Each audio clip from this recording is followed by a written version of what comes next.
Remember, one positive that can come out of this bleak and trying time is a fundamental shift in the structure of formal education across the board. Now is the time to move forward into what we all know is the right way to teach. Here are a few more practical ways administrators can help with this transition. Ask the experts. We usually think of the experts as the teachers who have been there the longest, the senior administrator, content specialists, or members of the curriculum team.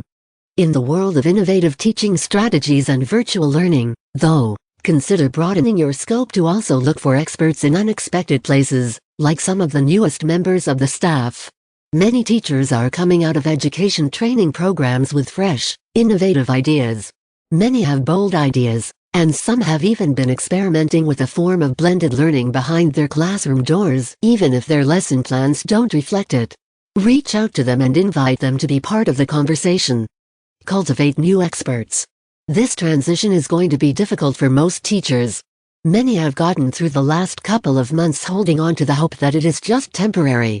Simply suggesting that this will be the model and expectation moving forward will send some teachers into panic. Explain the difference between what they did at the end of this year, rushed, crisis teaching, and what they will be doing next year, planned out, blended learning. Facilitate networks of professional learning communities, not just throughout the district, but around the globe. International social media groups in which teachers are collaborating across the globe are growing quickly. Provide training. Make it a priority to find the most relevant and practical training available for what you are asking your teachers to do. Also consider reaching out to established virtual schools to see what systems they use. Many have learned what works and what doesn't and would be more than happy to share their experience with you. They may even be willing to lead professional development for your staff. Encourage teachers to seek out professional development in this area and provide them with a form of compensation or reward for teaching their teams what they learned. Provide training that doesn't take away from teaching time and doesn't add to the stress of teaching. Don't forget the parents. This is new for parents, too. These changes will require a shift in their expectations of what school means. Ease them into it and provide them with explanations, justifications, and resources. Consider also teaching parents how to find information with their children. Teach them how to find credible sources online. Provide them with resources that are easy to use, but be careful not to overwhelm them with long lists. Categorize links and resources in an easy-to-navigate menu or spreadsheet. Needs assessment. You don't want to be caught off guard when implementing your school's new plan to transition to a blended learning model. There have likely been several issues that have arisen in the rush attempts this year. Now is a good time to conduct a needs assessment with both teachers and students' families. Collect data on how many students have participated at least 50%, 80%, and not at all. Survey students as to why they have or haven't been successful. Include questions about access to technology and whether it is a computer or a cell phone, Wi-Fi, and a quiet place to study as well as parental supervision and support.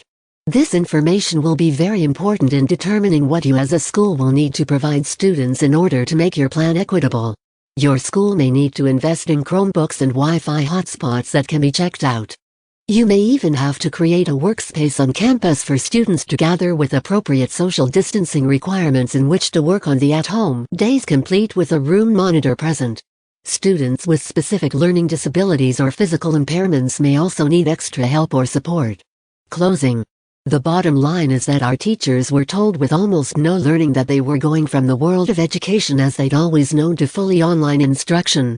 They lost a full half year with their students, they lost their physical space, their ability to easily interact and collaborate with colleagues, and for many, the way to end a career they found pleasantly predictable and comfortable. They took all of that and kept going with every loss, every hit, and still largely worked to make the lives of their students better on a daily basis. We had teachers wearing costumes, doing parades, and meeting kids in parking lots so they could all honk their car horns as a class. I mean, that takes commitment. We need to give them something firm on which to find their future footing. They need us to improve, give them a little time to rest and adjust, give them space to grieve their losses, and the chance to prepare for whatever is to come. This past semester needs to be the worst one we've ever experienced and the worst we will ever experience. Let's start the long climb upward without any further hesitation.